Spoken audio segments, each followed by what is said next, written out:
All right, testing this. Sounds like it's working. All right, so I was just given the cue that I can start here, which I appreciate. I'm glad we got the technical difficulties all sorted out. But today, what I'm super excited to talk to you about is building developer communities. So my name's Sam. We'll get into my background in a couple slides here, but I lead developer experience at Superfluid. And before I get into all of the nitty-gritty of building developer communities, I want to just paint a scenario, right? And this is definitely not you if you're sponsoring ETH Denver, but just hypothetically speaking, maybe it is you at a past event, right? Let's imagine you're building a really cool protocol, right? Because we're all building cool tech, right? You're building a really cool piece of technology, and you're sponsoring ETH Denver, right? Or maybe this is a past event. And you're really excited because you've paid $20K plus in travel expenses and sponsorship fees, and you're putting up a bunch of money in bounties, and you tell everyone how pumped you are because you're so thrilled to see what hackers are going to build on top of your tech, and you tell your whole team who you sent here to be prepared because it's going to be super intense. You're going to get lots of questions because the whole entire event's going to be clamoring to build on top of your technology. And then you come to ETH Denver, you go to a hackathon, and nothing happens, right? The hackathon flop is a real thing. It happens. It's happened to me before. It's happened to other protocols that might be here before. And typically, this is what it looks like. You hope for 30 submissions, and you get 3. And in reality, 2 of them are just like Figma files that just show a mock-up but don't actually use your technology underneath the hood. And when you go and ask for feedback from developers on what it was like to build on top of your stack, they give you feedback that your doc sucked and you just get ripped to shreds. So this is no fun. This has happened to a lot of people that are in my position that lead DevRel teams.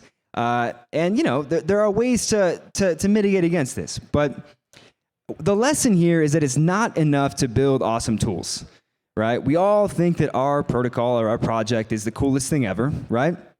But you need people to know about them, and you need to make using them a great experience. So who am I? Okay, so I lead developer experience at Superfluid, which is a cool protocol. I'll give a little highlight of what it is in a second, but I'm a self-taught developer, so I know what it's like to come to a new space and learn everything from the ground up. And I also host the Devs Do Something podcast, which is a technical show for engineers in Web3. And at Superfluid, we've had hackathon flops before, so we're not perfect and we're still learning, but we've had over 600 projects built on us in the last year and a half, and teams building on top of Superfluid have raised over 8 figures in venture capital money and grant funding. So I've learned a lot in the developer relations, developer community trenches, and I'm still learning, like I said. I know the feeling of sponsoring a hackathon and not going the way that I wanted it to, and like, it's not fun, right? So, my job is made a little bit easier because Superfluid is a cool protocol, right? It's fun. It doesn't make it that hard to get excited about it because we let you do cool things like stream money, like you're seeing here. But we've had to learn a lot to get people actually building on top of our stack, right? It's not automatic just because people see a cool thing that they're going to build on it, right? You have to compete for attention, and you have to make building on top of your protocol a good experience. So today I'll share some of the things that I've learned over the last couple of years about building developer communities and making it so that people do build on top of your protocol. But before I get into some more of the details, like, why do we build developer communities? Like, why do developer relations roles even exist in the first place, right? Well, the reality is that if your technology matters to people and you're building a piece of technology that's meant to be consumed or used by developers, the holy grail is having your technology be critical to other people's businesses and other people's lives, right? Think about Ethereum. Like, we're all here because we like Ethereum, right? Ethereum matters to us. That is why we're here, right? So this is the goal, right? It's to get your technology to matter to people. And the tangible output of this, I think, is twofold, right? So what does actual success look like? Well, on one hand, you want to build an ecosystem of brand new companies and projects that use your technology. And then you also want to support integrations between your technology and things that already exist, right? So in terms of tangible examples, one Web 2 example is Twilio. Twilio is a developer platform. They helped enable new applications like Uber and Lyft for sending push notifications. And now literally anything that uses SMS notifications probably uses Twilio or something very, very similar to Twilio for their product. A Web3 example, again, the perfect one is Ethereum because it's enabled a brand new set of applications, right? Super powerful primitives like Uniswap, Maker, ENS, all this cool stuff that you probably built. And in the end, we want Ethereum to be integrated with other things in the world, right? So maybe Ethereum is used as a global settlement layer, right? And maybe it's used in non-financial use cases in other areas of the web beyond our bubble here in Web3. So if that's the goal, right, developer relations is the function within companies in Web3 that help actually make this happen, right? So I like to think about developer relations as two sides of the same coin, right? There's the dev side and the rel side of DevRel. So on the developer side, this looks a lot like engineering, and you have to become kind of a product manager in this process, right? So this is building libraries, APIs, documentation, tooling, smart contracts maybe. And then on the relations side, you have things like tutorials, videos, podcasts, meetups. This stuff looks a lot more like marketing, but it absolutely cannot feel like marketing because you're dealing with engineers and developers who they don't respond very well to things that feel like traditional sales or marketing collateral, right? So we'll get into that later, but the thing to note is that great developer experience teams are good at both of these things, right? They have good APIs and they have really, really good tutorials and community builders on their team. So let's talk about the dev side here first, right? One thing that I want to call out is that building tools, templates, and examples that other engineers can use to make it easy to build on top of your technology is an extremely high leverage activity, right? These things might be used, this code might be used by hundreds, maybe even thousands of teams who then might build products that go on to serve millions of people. So think about all those resources on the ethereum.org homepage. So many developers see those things and use all of the resources there to then go on and build other really amazing projects like the Uniswaps or Makers of the world, right? So these are really, really high leverage things. And because of that, you need to think like a product manager when building developer products like this. So what does this mean? Well, the first thing to highlight is that your docs are your most valuable product, in my opinion. To build really good docs and other developer products, you need to also understand different developer personas that might want to use your technology. And then you also should be mindful of your abstractions you're building into your SDKs and your libraries and your tooling. And we'll get into all of these. But this is a bit of an unrelated statement that I really like when it comes to docs. This is Elon Musk on Tesla Autopilot, and he says that they view all user input as error. Now, Tesla Autopilot is a long way from actually achieving this, but I respect the mindset. And what I would challenge you, and this is what I challenge myself to do, for your docs, view all developer questions as error. So the whole lineup of questions that come into your Discord or maybe that end up on Stack Overflow, view all those questions and sources of confusion as error within your docs. Now, obviously, this is a really, really high bar. And no matter how good your docs are, you're still going to get developer questions. I might even do this myself, right? It's easier for me to maybe ask you just a high-level question than it is to go through and read all your docs. But it's a useful frame with which you can view your documentation, and it makes them better, right? You should think that every single minute spent making your docs better is worth hours, potentially, of answering individual one-off questions, right? It's a much higher leverage activity. And the other thing to highlight here that's kind of a recent development, but GPT-3 and Copilot mean that learning syntax is less important, right? So you have to have all the little syntactical details about how your SDKs work and how your smart contracts work inside of your documentation. But I can plug a line of code into GPT-3 or ChatGPT, and get a decent explanation of how that individual piece of code works, or just have it generate syntax for me. However, really good explanations are still critical for you to take ownership over creating, right? And to do that, you need to keep in mind that your product is going to have to be explained differently depending on the audience, which means that you need to define those different developer personas that might show up to your documentation. So this is how we think about it, right? This is a case study with what we've done at Superfluid. But what we do is we segment by skill level, right? So we have beginner, intermediate, and gigabrain sort of tracks you can go through in our docs. And then we also think about it by role or intent, right? So is this person just going as an indie dev to a hackathon to try to win some prize money? Are they a developer, like a senior engineer at a potential integration partner for potential integration between Superfluid and some existing tech?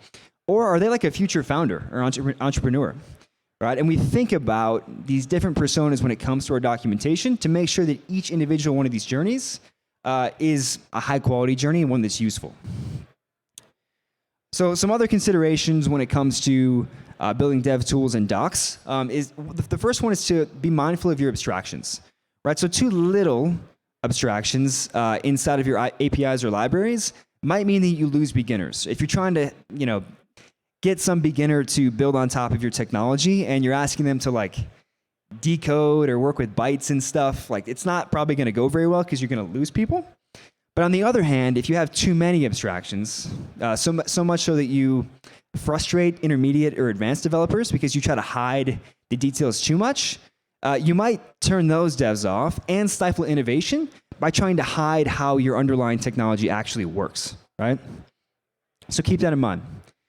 The other thing is to avoid what I call the midwit trap of SDK and API development, right? So on the far right and far left sides of the bell curve, both of those individuals, both our Jedi and our far left bell curve person, want you to keep it simple, right? Simple APIs, simple SDKs, don't do too much. But our midwit here in the middle wants to put every single potential use case into the SDKs as little helpers and stuff, and make your SDK gigantic and bloated, and you should try to avoid that. I have not been perfect about this in the past, but I'm learning. I'm a reformed midwit here, or at least trying to be, and this is something for you to keep in mind as well. Okay, so that's the dev side. What about the relations side? Right? How do we think about this? Well, I mentioned earlier that you can't market to developers, right? You have to pique their curiosity instead, right? And that's how I feel too, right? If I'm looking at your technology, I don't want you to like throw sales collateral at me. I want you to just, capture my interest, right? So what we'll go through is what doesn't work here, what does work here, and some good content examples. This is kind of an art form. It's difficult to give you like a do this, do this, do this, right? Because it requires some feel, but I'll try to give you some good examples here. So what doesn't work? Again, anything that like is a traditional software demo or something that feels like an enterprise SaaS company is selling you on something is not going to work. Developers are going to see it from a mile away. They're going to turn off and run the other direction, right? It's unfortunate, but it's just true. And I kind of get it, right? As someone who's a developer myself. And the other thing that doesn't work is anything that feels like shilling, right? We're all kind of guilty of shilling in Web3, right? And shilling is difficult because it's tough to give it a definition, but it's kind of like this, I think, Supreme Court judge in the US like a few decades ago who, in a case on pornography, said, he might not be able to define pornography, but he knows it when he sees it. Well, I can't define shilling, but I know shilling when I see it, and you probably do too, so don't shill. And the other thing that's a little more subtle is you really don't want to convince people to build on top of your technology when it doesn't make sense for them. If some new developer comes up to you at a hackathon and tells you their project idea, and you try to contort their idea such that it includes your technology in their idea, right? Even when it doesn't really make sense, it might get them to go back to their table and start looking you up and thinking about integrating you into their project. But eventually, they're going to realize that you basically just tried to show them on your technology and didn't really listen to them and what they wanted to build. So sometimes like the most persuasive thing you can do in an event like a hackathon is to be honest about what your technology is not good for, right? People respect honesty. Developers have very, very good BS filters. They detect honesty better than most people. So it's worth keeping this in mind. How about what does work? Well, for us and for me, like, we just really try to focus on education, just pure education, even if it's not directly related to your technology, right? So this little thing in the bottom right here, this Devs Do Something logo, this is a podcast that we run that has a goal. Its goal is to be the best technical podcast in all of Web3. And it's a big goal, but that's not necessarily like it's not the same as saying I want everyone in Web3 to like build on Superfluid. It's saying something different. It's saying let me just give to the entire community, and we'll get something out of it, right? Well, the first thing we get out of it is it allows us to introduce brilliant devs to Superfluid, which are the guests that we have on. And the second thing is we have a monopoly on ad space. So at least we can take the ad space, right? People are used to ads in podcasts, and this kind of stuff, it's worked so far, right? It's gotten good feedback. It's introduced people to Superfluid, and I enjoy doing it. So subtle plug, go check out Devs Do Something if you like technical podcasts. Another thing that works is just creating really interesting examples and proofs of concept, right? This seems like it's an obvious one, but just stay up to date with popular technologies. Stay up to date with some of the trends and new narratives in the space, like ZK stuff, like account abstraction, and try to, if it's possible, try to build something that incorporates the new narratives and new interesting technologies with what you're doing. It tends to help, right? What you want to do is you want to nerd snipe, right? This is you on the left, right? Your ammo are just really interesting pieces of technology that are ideally integrated with what you're doing, right? It can be anything from like low-level Solidity stuff to ZK stuff to interesting AI stuff to even like low-level language stuff like Huff is pretty big. And ideally, this is your ammo, your useful, interesting technology content. You get really high-quality devs to build on top of your stack. The final thing that really works, at least I think this is the final thing I have in there that really works, is to create superstars in your developer community. So you have to make people that continually build on you feel really special. So we do this through things like live streams. I make like little short videos highlighting certain projects, and people like it, right? It's just us genuinely trying to put other people on a pedestal and making them kind of the heroes within our community for just building cool stuff, right? This is something that other developers see, take note of, and they think, oh, you know what? These guys actually care about the developers in their community. Maybe I'll go do something there too. So just another recommendation from us. Okay, so this is one of my final sections here, but this is all around spending money on developer experience. And if you're someone here who is in charge of a P&L at a protocol or something like that, and you've raised money and you're in charge of allocating it, you know that a lot of people in the space spend a lot of money on their developer community and trying to grow it. So the challenge here, though, is that you can't just throw money at your community and hope for good outcomes. You really get out what you put in on an effort basis and also on like a work smarter, not harder basis as well, right? So if you're going to go sponsor things like hackathons and throw $30K at a hackathon, right, you have to be really specific about how you do this, right? You're looking for high-quality co-sponsors at that event, and you're looking for organizations like ETH Global, like DevFolio, like ETH Denver, that also put out good content and run good events of their own, right? You should ask yourself what kind of community this particular hackathon is going to attract, and make sure that that audience is going to also want to build on top of your technology. Otherwise, you might be in the hackathon flop scenario that I open with here, right? So you don't want to do that.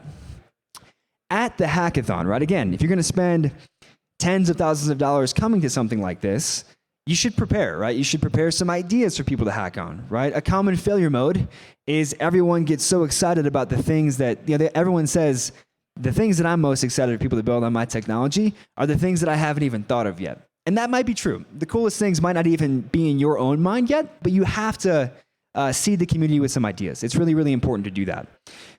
We do this, and it also helps people, like, if you give them ideas that they can easily stack on top of other sponsors' technologies, because, let's face it, if you're coming to a hackathon, it's kind of nice to win prize money, and devs like to prize stack. That's just what they like to do.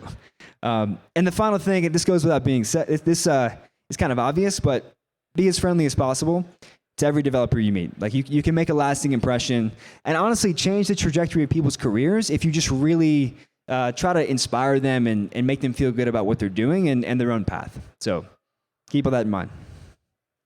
The last thing I'll say here on spending money on your developer community is consider building your own distribution, right? So at Superfluid, what we've started to do is invest in building out our own hackathon system that we run in addition to coming to different events like this one. So what the Superfluid Wave Pool is it's something we've tried out that's actually worked pretty well so far. It's a continuous ongoing hackathon where we give out between 5K and 15K in monthly prizes. And we usually bring in a couple of co-sponsors every month, where the co-sponsor puts up one or 2K, and we are able to kind of cross-pollinate in different communities by doing that. And it's working so far, right? We want our community to always have something useful to do. So we've had interesting Chrome extension applications come out on Superfluid, nice front-end stuff, even stuff that's been integrated into existing DAOs has come out of that. So it's been kind of cool to watch. And the cool thing about this, and why I'm so happy about it, and actually the person that deserves most of the credit is someone named Sunny, who's not here yet. But Sunny, if you're watching this, you deserve the credit for killing it on the wave pool with Superfluid. But the advantage here is that we can't always fly around the world or sponsor every event, right? We don't have infinite resources. But the cool thing about the wave pool is that right now, someone somewhere is building something on Superfluid. So you should consider this. Like, consider trying to find ways for your community to always be building something on top of your technology. It can make your effort go a lot further and just give you a lot more leverage in every single action you take for your community. And again, it's very, very, very small plug for the Superfluid Wave Pool. If you want to co-sponsor a wave, let me know. That's all I'll say. But okay, as we wrap up here, let's recap some common DevRel failure modes that I've experienced and I'm guilty of leading us into every once in a while, and that I also see out in the broader Web3 community. And then I'll just kind of recap what success looks like, and we'll move on from there. But common failure modes, what are they? The first one, to recap, throwing money at your community and just hoping for the best.